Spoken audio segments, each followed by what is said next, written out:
This is Words Aptly Spoken, which comes from Proverbs 25:11. A word fitly spoken is like apples of gold in settings of silver. The written word is a precious treasure. We want to preserve written knowledge for God's glory and as an anchor to the history of the church and its classical conversations. We hope to encourage the reading of words and of the word. Well, welcome to Words Aptly Spoken, where Jennifer, Courtney, Tim Knotts, and I discuss books from the Classical Conversations curated curriculum. Today's Wednesday, January 17th, 2024, and I'm Lee Bortons. Today, we're also joined by CCMM curriculum developer Brittany Lewis. Jennifer, tell us about this month's shows. Well, we are loosely organized around resources for younger learners and their families this month. And so we have Scribblers, recipes from lifelong learners, the Writing Road to Reading, which is all about phonics, and then some readers for families to share out loud, Ancient World Echoes, Exploring Insects with Uncle Paul, and Kings of Rome. That sounds really great. And of course, I enjoy this material being available for my grandchildren. And I'm sorry that some of it wasn't available for my own children. But, you get this third act, we get to do things over. So you can access all of our previous podcasts on my YouTube channel at Lee Bortons, or you can go to my website, leebortons.com, and click on the Words Aptly Spoken archive and or the calendar to know what's upcoming. So you can, purchase the books, and there's a link to purchase it and participate in same conversations that we're having. All right, so I guess we're going to do something a little bit different. Is that right? Yeah, so Tim's going to ask a few questions about the book itself, and then we're actually going to read the foreword to kind of set us up, and then we're going to read one of the stories. So, right. Yeah. I'd start with a little disclaimer that my family loves these books, and they're not just for those with young children. They're for anybody. They're good collections of stories, no matter what age you are. Normally, Jennifer asks Lee why our book is in the curriculum, but since we have Jennifer who put the collection together today, we're going to ask her instead, why did you make this book, Ancient World Echoes, for the Classical Conversations curriculum, Jennifer? So part of this, I think, is a lifelong odyssey. Even as a very small child, I used to collect anthologies of stories. The first one I bought was, it was a public school elementary reader back when they used to be Understand the Nature of a Child, and they were very interesting. And so I bought it for a quarter at a garage sale.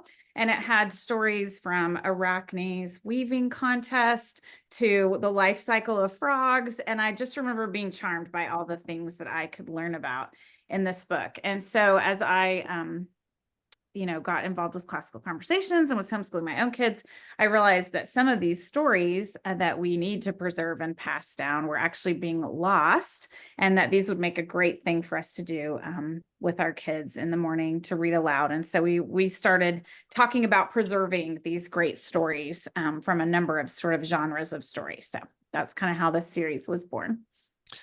Yeah, so that's a huge world of things, right? The world of good stories to preserve. So tell us a little bit about your process for selecting the stories and things that are included in the book.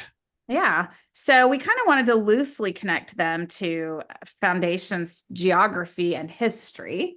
And I say loosely because we're not trying to match up week by week, but we just kind of looked at what area of the world is being focused on during that cycle. And let's pull stories from all the countries in that part of the world, which has been really fun as we have expanded Classical Conversations communities into some of those countries. We tried really hard to honor our friends in Canada and Brazil and Russia and so on by including some of their folklore and poems. And so that's been a really fun for me to discuss their stories with them. So we included, fairy tales, myths, fables, legends from those different regions of the world. And when you get to New World Echoes, there's a lot of tall tales because that era in history was about, fighting some pretty big natural giants, which led to a lot of funny tall tales. And then we wanted to also have some poetry that families could get used to reading poetry aloud. So 2 of the volumes have a poem a week, and then 1 volume has an Aesop's fable a week to just have some shorter, fun pieces. So outside of geography for selecting the stories and looking back at some collections that others have made in the past, anywhere from, children's publishers to folklorists of the 19th century were some of the places that we looked to pull all these stories together. And I probably read about 8 to 10 stories for every story that made its way into the book. And I read all of them out loud with my youngest. So this was a joint development between me and my daughter. And she was very happy to share her opinions of whether or not the stories should make their way into the books. So, Tell her thank you for us. They were good selections. yeah, it was fun. Nice. All right. So are we ready? Did you get all your questions, Tim? Are we ready to read the? Yeah, I think we can go on. Okay. So as I was thinking about today, I reread the foreword because it's been a few years since I did this. And I thought this would actually be a good way for us to start getting the spirit of these books. So I wrote just a pretty short-ish foreword called When the World Was New. And so I thought I would read it out loud to us and we can discuss it together. So it starts on page 9 of Ancient World Echoes. Is there anything more exciting than the words "a long time ago in a galaxy far, far away" or "once upon a time"? These words beckon us to foreign worlds and thrilling adventures. As humans, we're fascinated by new beginnings. We thrill to the words, "In the beginning, God created the heaven and the earth." Immediately, we want to know the rest of the story. How did something come from nothing? Why do we have such a varied terrain with trees, fruits, and flowers? Why do we have seasons? Why is there enmity between certain animals? Why are humans afraid of snakes and spiders? So we tell stories to explain the things that we experience. Beginnings matter. In his story, How the Camel Got His Hump, which is featured in Old World Echoes, Rudyard Kipling writes, "In the beginning of the years when the world was so new and all." The Apostle John begins the story of Jesus's life. In the beginning was the Word, and the Word was with God, and the Word was God. Charles Dickens begins David Copperfield, which was also famously read aloud in Gone with the Wind. Whether I shall turn out to be the hero of my own life, or whether that station will be held by anybody else, these pages must show. To begin my life with the beginning of my life, I record that I was born. I've always loved that line. Because our children love to hear their own birth stories. They like for us to tell them about when they said their first word and the ages that they crawled and walked. They want to know what happened in the beginning when they were so new and all. And so that's where we find ourselves in the stories that are gathered here in Ancient World Echoes. These are stories from the beginning when the world was so new. There's a freshness to the stories that echoes and resounds through the literature to this day. We begin the journey in Africa with Hamandi and the wise gazelle. And then we go to Egypt, which is the story we're going to read today. Rhodopus and her little gilded sandals, which is supposedly the first Cinderella story. And then we work our way down the continent of Africa all the way to the southernmost point with South African animal fables. After Africa, we make our way east to the tales and legends of China and Tibet. And then we travel west again to what we would call the dawn of Western civilization with Greek myths. And finally return to the east with Hebrew tales and stories from Japan and Persia and India. So we cover a lot of geography. Each week there's a fable from Aesop, the Greek storyteller who used the foibles of animals to teach human lessons. Do you guys want me to pause? You signal me if you want me to pause and discuss as we go. You guys good? I'm taking notes. Okay. All right. In the beginning, people used stories to try to make sense of the world as they saw it. Thus, we have African stories such as how the dog became the friend of man and why the hippopotamus lives in the water. Beyond mere survival is the ability of humans to attend to the wonders and the variety of creation by noticing every varied detail, such as the spots on the toad or the pink of a mouse's tail. Many of these stories capture the variety and wonder of the natural world. They're filled with mice, hippopotamuses, hares, crocodiles, monkeys, foxes, wolves, lions, foxes, and birds of every kind. Many of these creatures talk and behave like humans, which we sometimes call anthropomorphism. It's a big word, but fun to say.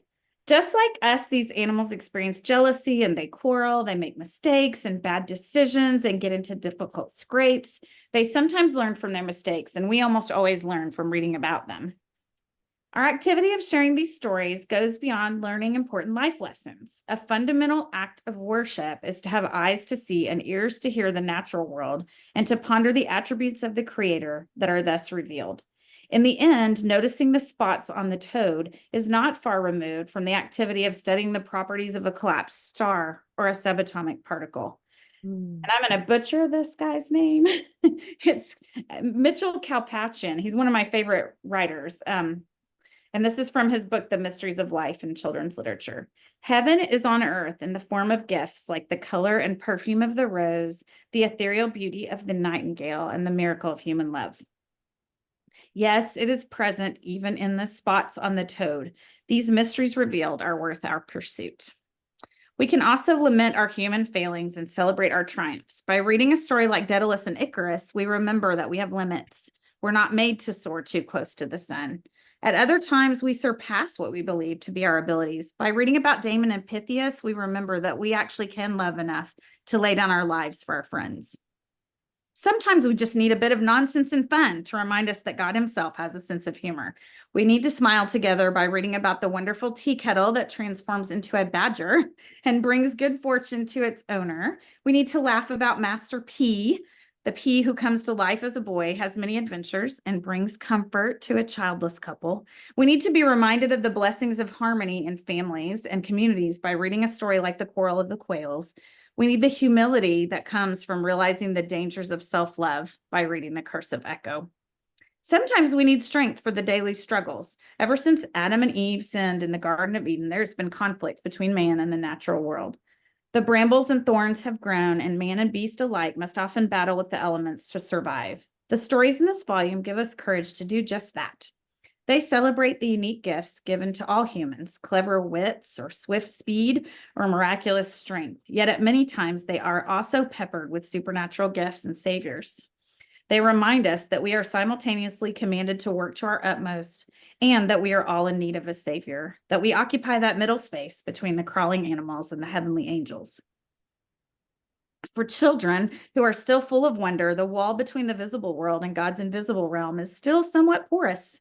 Thus, the appearance of fairies and talking animals and gold allows us to peek behind the veil and catch a glimpse into our eternal home.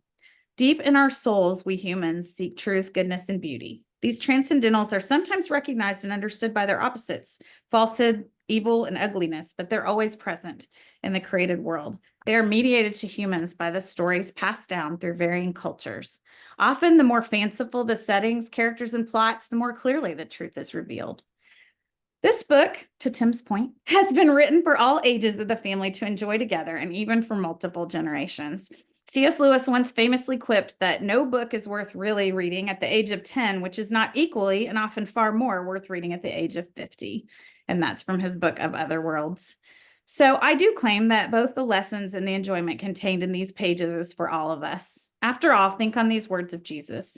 And Jesus called a little child unto him and set him in the midst of them and said, Verily I say to you, except ye be converted and become as little children, ye shall not enter into the kingdom of heaven. Whosoever therefore shall humble himself as this little child, the same is greatest in the kingdom of heaven. Matthew 18, 2-4. By sharing these stories as a family, we can grow young again and share in the truth, goodness, and beauty of childhood. We can be filled with wonder and worship. We can see the right path to pursue, the path that leads to justice and mercy. The echoes of fairy tales are perhaps more needed in our day than ever before. Our children are being raised in a culture that tells them that every individual should decide what is best for themselves. Fairy tales argue that virtue lies in the common good and often makes us subdue our whims and passions in order to love our neighbors well. Because there has been a break in our tradition, sometimes we echo the past without knowing what it actually means. Let us reject the world in which everything is echo with no substance. Rather, let us embrace the old tradition of fairy tales, which argued that the world is a mysterious place. The ability to accept the mystery nurtures faith, hope, and love. Like little children, we must believe that miracles happen and that the unseen is palpably real. As my friend Jen argues, postmodernism says we only ever see in a glass darkly, but scripture tells us that we only see in a glass darkly, temporarily. Remember, too, that the echo is not an end, it's a beginning. We can keep it running through the ages, but it will fade unless we take up the chant again. It's my prayer that this book will start the echo for a new generation. For although times and people change, the echoes of truth, goodness, and beauty will continue to reverberate throughout the ages.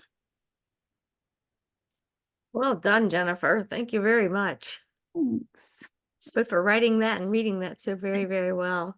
What a great introduction to a book. I mean, that's some kind of things that we want our parents to know about, that you don't have to read the whole book in order to know what's in it. And that's the whole point of an introduction. And I just think a lot of times introduction is the very best part of any kind of book. So I appreciate you took the time for that. We got to know our author very well, or our editor, I should say, right? Yeah. Yes. I love it, Jennifer, that you point out that there's so many of these stories that don't just echo down through time, but echo one another across cultures too. That there's stories that tell things about human nature, things about the reality of the world that are true everywhere, right? There's good and evil in every culture, in every community. There's justice and injustice, and there's the different kinds of people, right? There's the noble leader, and there's the trickster, and there's the slothful vagabond. They're in every culture, and so every culture has stories that echo those types, that we can see them in the stories. And even if it's from ancient Persia or sub-Saharan Africa from hundreds of years ago, we still recognize them as true. Yeah. I had trouble choosing a story for today. And in fact, one of them that I thought about doing was one of the African stories about Rabbit, because he's always tricking all the other animals. So it's fun to read about him, but it was kind of long, so I didn't pick that one. Yeah. Like, and then we have like Brer Rabbit stories from Yes. the New World that echo the Anansi, the spider stories from Right. Africa, right? Yeah.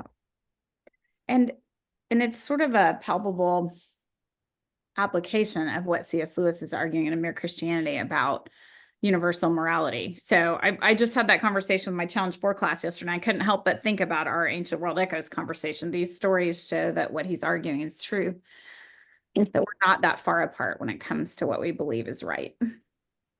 I wrote that when I read the story that we're going to talk about today. I wrote the Tao because it reminded me of Mere Christianity, just that echo of what justice looks like, or what purity looks like, or what evil looks like across generations and the world.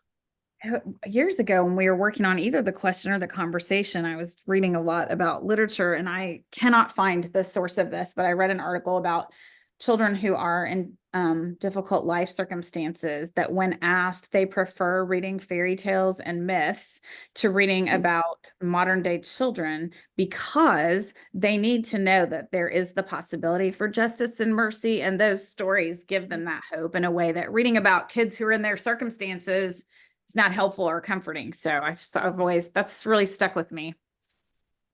I love what Lewis says about that we need those stories that don't reflect our immediate life, because we live our life all the time. We don't need to read stories about people living a life like ours. We need a different thing.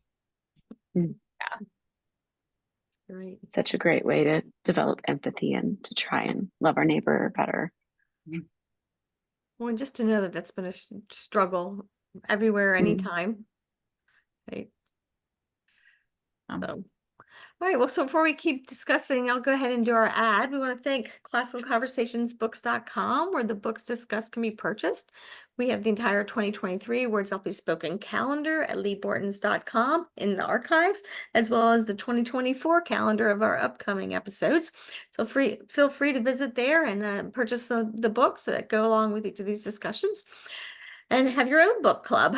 Maybe you can use these discussions we've had as a conversation starter for your own, or give you confidence to lead as a tutor in classical conversations or as a parent around the family table.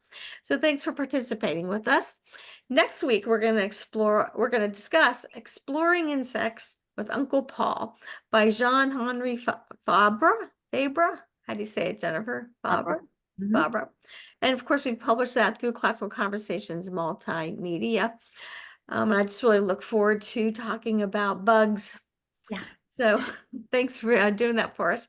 Okay, so Jennifer, so let's go back to this discussion we're having about how these books are a collection of things, both timely and timeless. Yeah. So I mentioned earlier that there's in the 19th century and into the early 20th century, there were a lot of folklorists who were very concerned about getting all of these stories down. from the Grimm brothers to missionary wives all over the globe who were recording the native tales of the families and tribes that they were working with. And there was a lady named Olive Beaupre Miller who was concerned about doing this in the US. And so she had a long running series called the Book House, where she collected these stories for children. And so the one we're going to read today is collected by her, but it goes all the way back to an ancient Greek source and is supposed to be the first Cinderella story, but is set in Egypt. And but I thought it was interesting as I was reviewing her life today, a lot of contemporary authors give her more credit than the ancient folklorists because she did such a beautiful job of retelling this story. So she gets some credit. I wanted to mention her because she took the ancient sources and really brought this story to life for children in her series, The Book House, which I was able to buy after reading online for years. I found a copy, so I'm happy I have 10-volume series. So I think Tim's going to read this one for us, and then we'll talk about it.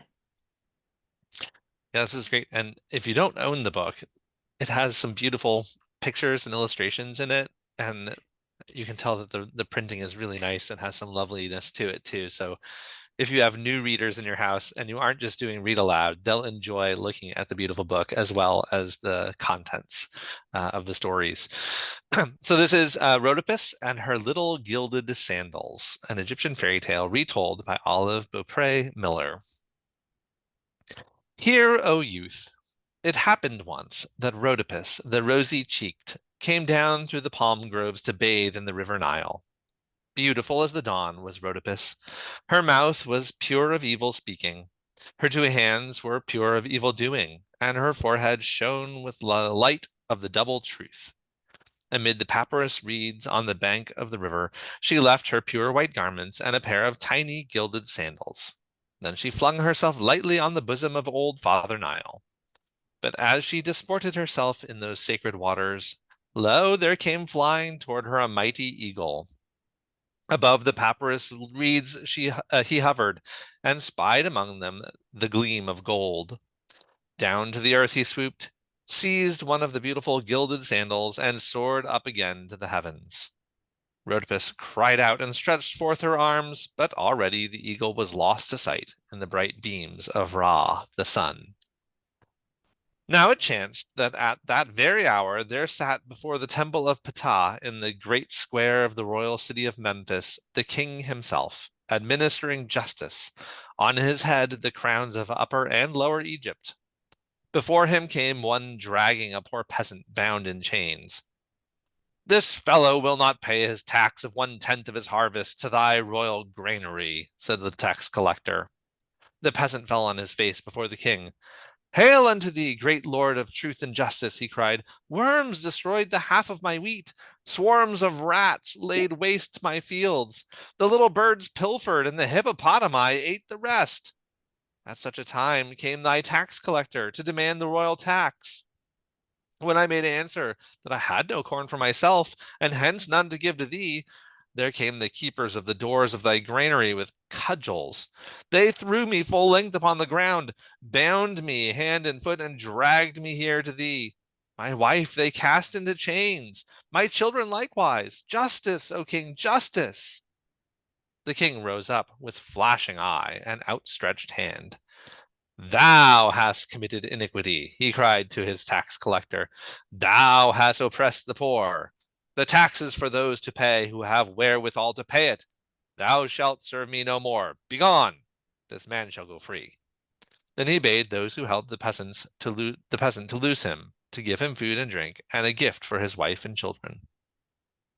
I would cause no child of tender age to mourn, he said. I would despoil no woman. Go safely home, my man. Thou hast no corn or wheat, 'tis true, but thou hast a greater treasure, even those who love and cherish thee. And he sank wearily down on his seat of justice, for he had no wife nor child of his own. No woman had he yet found worthy to share his throne and help him rule his people. As he spoke, and while he still mused on that which he had not, there came suddenly soaring above the square a mighty eagle, and lo, from the eagle's beak there fell into the great king's lap a maiden's tiny gilded sandal. In great astonishment, the king picked up the trinket and held it forth at arm's length in the palm of his powerful hand. What maid beneath the sun, he cried, could wear such dainty footgear? And as he gazed upon it, there rose in his mind a vision of what she must be like whose foot would fit that tiny sandal. Into the robes on his bosom he thrust the little thing. I will hear no more complaints today, he said, and he bade those who bore his litter to carry him back to his palace. Once alone in his own inner chamber, he drew forth the sandal again and studied it long and earnestly. Every moment it seemed more beautiful, and more lovely grew his vision of her who must have worn it. At length he called to him the chief of his scribes. Write out for me a royal proclamation, he ordered. The scribe spread out a scroll of papyrus and began to draw upon it strange figures and hieroglyphics. Let all the maidens in my land try on this sandal, said the king, she whose foot it fits, and she alone shall be my queen. When the scribe had finished his work, he went forth into the city, and a servant bore on a splendid cushion before him the precious gilded sandal. In all the public places the scribe read the king's proclamation, and straightway the ladies came flocking to try on the little slipper. There were maidens of high degree and maidens of low degree. There were daughters of nobles and daughters of blacksmiths, daughters of goldsmiths and daughters of glassblowers, daughters of armorers and daughters of potters. There were women from Upper Egypt and women from Lower Egypt, but not a single one among them could squeeze her foot into the tiny sandal. Days passed, and the king was in despair. The more difficult it seemed to find the mysterious maiden, the more certain he became that she, and she alone, was fitted to be his queen. At length there came one morning to the chief scribe a peasant whom the king had released from his tax, and whispered privately into his ear, Go to the Sphinx by the great pyramids in the desert. There comes every day at daybreak to greet the rising sun a maiden beautiful as the dawn. The scribe bore the news at once to the king, and the very next morning, just as the first rays of the sun came gleaming through the palm trees and crept across the green Nile Valley to the sandy edge of the desert, the king, wrapped well from public sight in a cloak, made his way with the scribe to the spot where rose the three great pyramids. There, too, stood the giant Sphinx, with the body of a lion and the head of a man, carved from solid rock and rising solemn and grand from the sand. Just as the red round ball of Ra burst full above the horizon's rim, lo, a maiden, rosy as the dawn, sprang up on the mighty paw of the Sphinx and raised her hands toward the rising sun, resplendent symbol of the Creator of light and truth and all-sustaining power. Thy appearing is beautiful in the horizon of heaven, she sang. Thou fillest every land with thy beauty. The birds fly in their haunts, their wings adoring thee. The small bird in the egg sounding within the shell. Thou givest it breath within the egg. How many are the things which thou hast made? Thou creatures by the land by thy will, thou alone. With peoples, herds, and flocks, thou givest every man his place. Thou framest his life. No sooner had the king beheld the maiden's rosy face, reflecting all the light of the sun, than he said, This is indeed the one. As she finished her song and seated herself on the paw of the Sphinx, he himself took the precious sandal and humbly made his way toward her. O maiden that shinest like the sun, he cried, does this belong to thee? The maiden smiled as she saw what he held in his hand. Then she pulled forth one slender bare foot and slipped it easily into the sandal. In another moment she drew from beneath her the other foot, and lo, there was the mate to the wonderful slipper. So the king asked Rhodopis, for Rhodopis it was, to be his queen. Rhodopis gave him both her hands and made answer, O great lord, who feedest on truth and justice, I ask nothing more than to share such a life as thine. Then the king led her back to the palace. There was placed on her head the crown of the queens of Egypt, with the royal asp rising from her brow. Thenceforward, by the side of the just and merciful king, as his beloved companion, she reigned over Egypt, Rhodopis the rosy-cheeked, who wore the little gilded sandals. Very nice reading. I bet your children love it when you read to them. I enjoy reading aloud to my children a lot. That's really great. My kids always say my husband does better voices than I do. Mhm. So, I did want to point out, because you mentioned, Lee, that, the introduction often contains a lot of really good materials. So if you were getting ready to discuss the story using some of the tools that are in the introduction, but I also want you to know that I did record the conversation I had with my daughter. So this is one of her contributions to the book. I actually put her name in there in the introduction as a contributing author, because we had a discussion using these same tools, and I recorded what she had to say about the story. So if you need a reference later, that's there too. So, do you guys want to have initial thoughts before we leap into our tools? I just was thinking about how many other books and stories that one made me think of. Could you tell us what year it was from again? Oh gosh, the year that she pulled it into her book. No, the year that the story, when's it come from Egypt? Oh, I have to look. It's okay. You don't know if first it's like, century, something like that. yeah, It's so like thousands of years old. Yeah. So that was the first time I've heard of Cinderella version that made me think of the verse, "Beautiful are the feet of those who bring good news," that he loved her shoe, her foot size, and then she sings this beautiful song about the green Nile and the creation and the majesty around her. And what a winsome youth she is. Yeah. I love that her prayer is a song. Mhm. So you didn't sing, Tim. We could have made you sing. Ah, Her song sounded like the Psalms. I mean, it reminded me of that. mhm. And then just the way that she's crowned made me think of Queen Esther and her faithfulness and how she became, not just a queen, but the queen. And then all the allusions to the geography made me think of Cleopatra. And so it's just one more story in the peg of how the Lord works across the universe. Yeah, I definitely went through a phase as a child where I was enamored with ancient Greece and the pyramids and the Sphinx and of course mummies and everything were a big part of what I read for a while. And I love it because you have a couple of references to some gods, some of the Egyptian gods, and the upper and lower Egypt, the combined kingdom, with wearing both crowns. So you have some neat history that mixes in such a way that most kids don't think that they're getting a history lesson, but coming along with this story is things that they'll be like, hey, that's like that story that we read when they encounter them. So when you said you liked Egypt and all those things, did you read the children's books, Bill and Pete Go Down the Nile? I don't know those ones. You know those? Okay, just wondered. That'll be fun. A new would one be for me to fun. look for. Great. Well, so one thing I always tell families about these,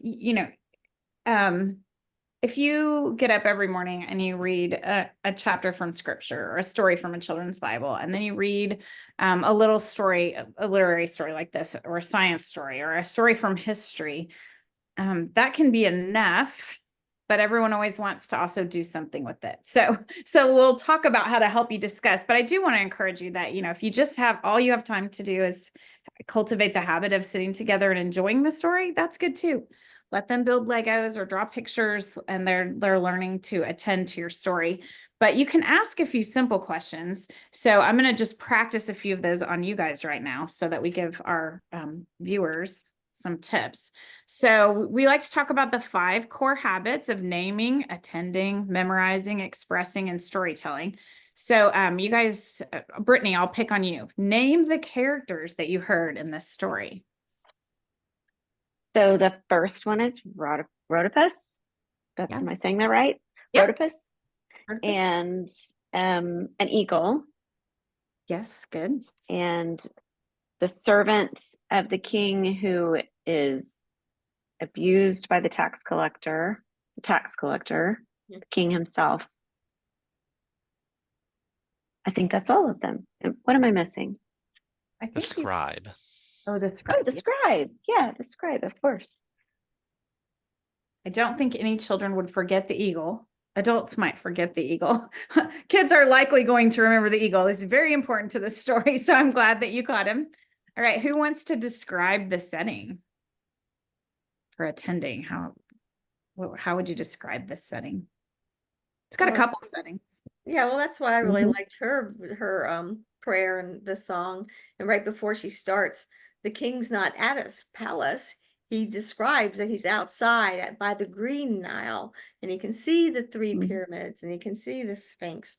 And so and then like an eagle flying away with a shoe. So we know this is a story where people live outside and appreciate the beauty around them.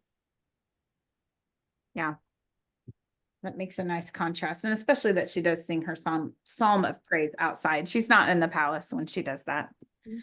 Um, She's hanging out on the Sphinx's foot, is what it that's says. right.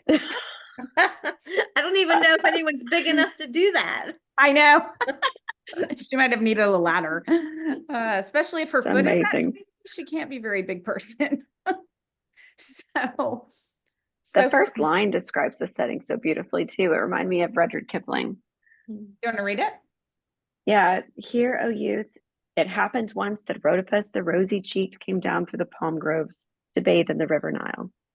That's so lovely. And then it talks about her beauty of character too. Yeah. And Yeah. that's one place where I think it's fair to call Olive Miller the good storyteller, because she has a lot of wonderful parallel phrases in her description of her character. Her mouth was pure of evil speaking. Her two hands were pure of evil doing, and her forehead shone with the light of the double truth. That's pretty good storytelling there. It was not in Strabo's original. Yeah. And you have that, Beautiful. but you have this echo to the ancient Greek epic poem tradition too, of giving Mhm. everyone their characteristic as a name, right? It's Rhodopus the rosy cheeked, right? Just like it was Achilles the swift footed. So you have this nod to that ancient style, even though it's told in a little bit more modern of a fashion. Yeah.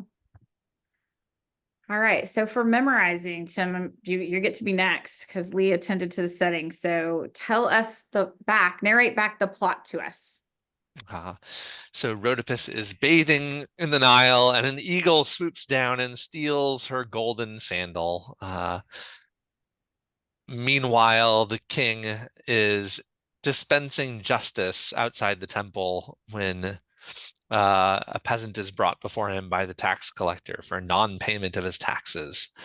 The peasant pleads his inability to pay because of natural destruction, and the king, when he hears of how the peasant was beaten by the tax collector, dismisses the tax collector and frees the peasant and gives him gifts and sends him off.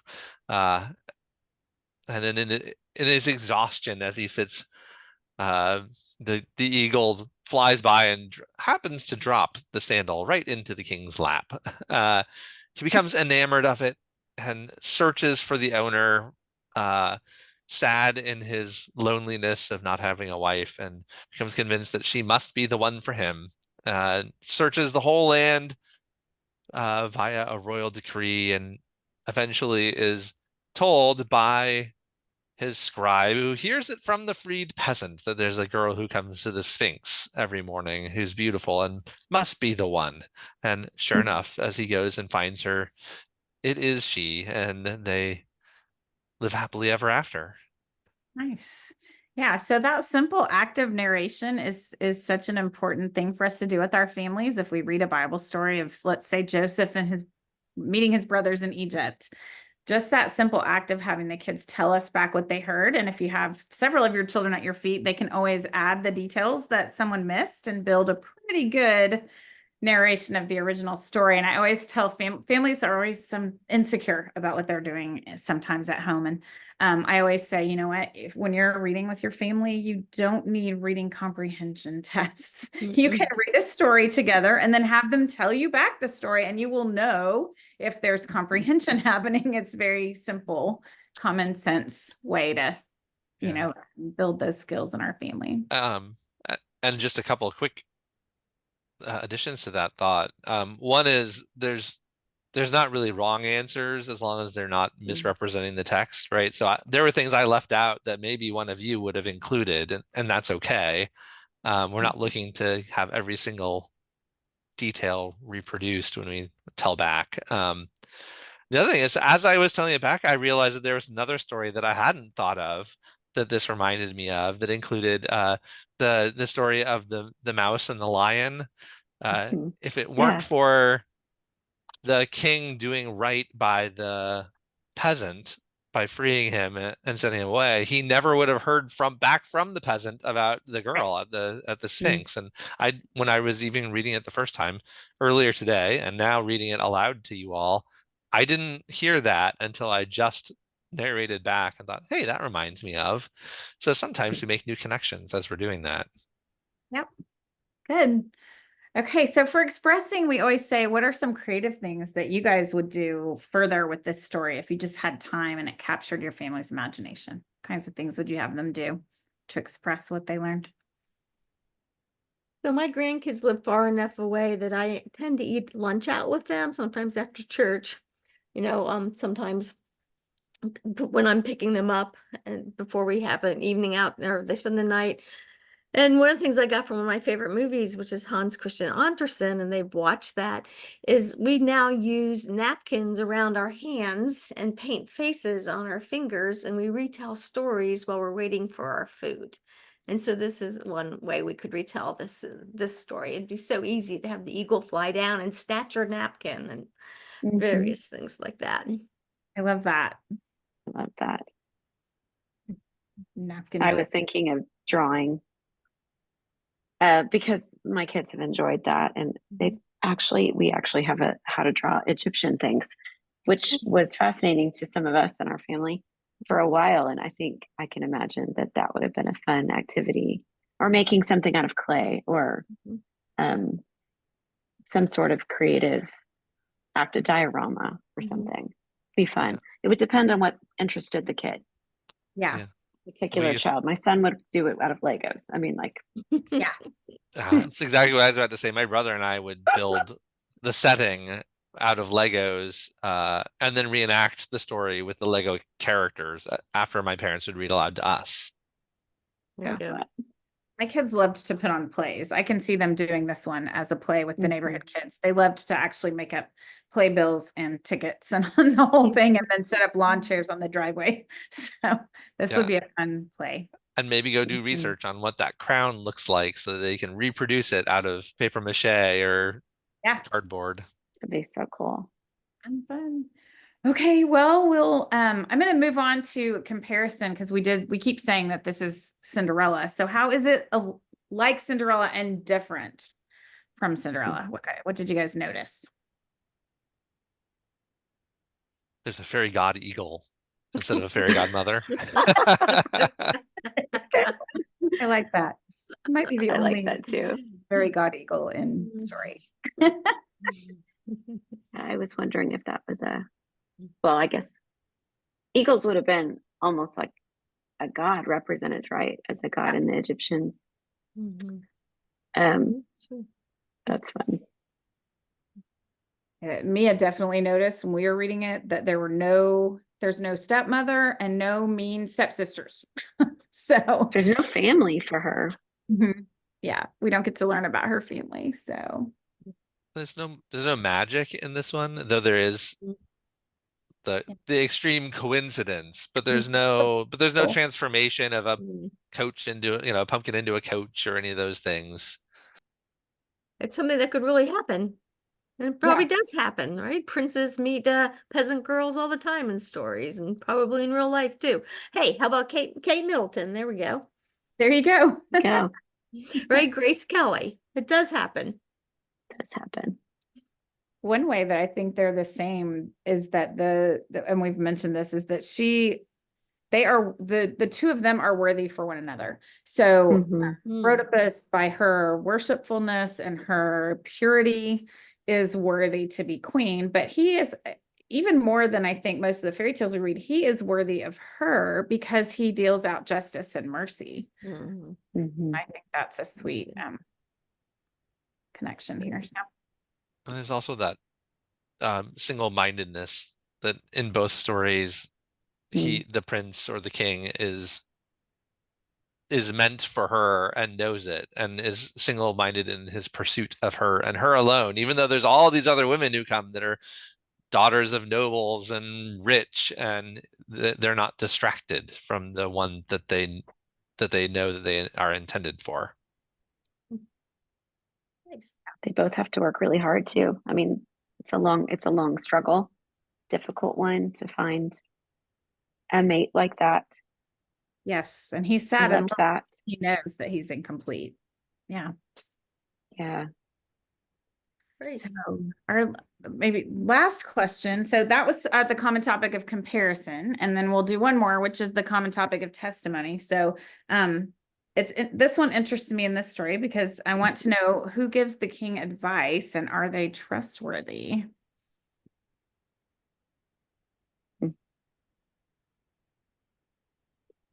The tax collector is not.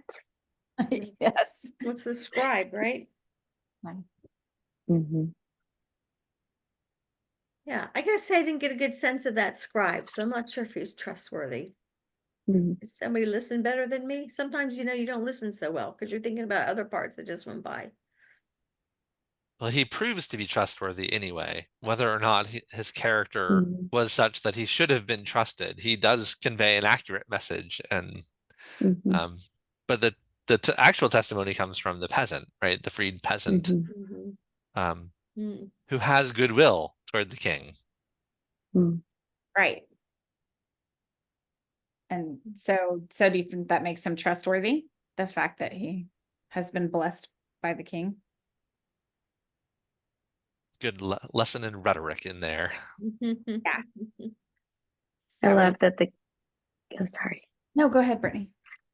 But it was lovely the way the king noticed that the man had a treasure that he lacked. Mm-hmm. He feels sorry for the king that he's spent his day wearing himself out handing out justice without that. And he recognizes the value of a wife. Made me think of Proverbs 31. Mm-hmm. Lovely. And it seems like the peasant searched. So his testimony is right. Mm-hmm. Tells him exactly where she could be found. Yeah. Mm. I like your connection to Proverbs 31. That's lovely. All right. Well, I think sadly we're out of time, aren't we?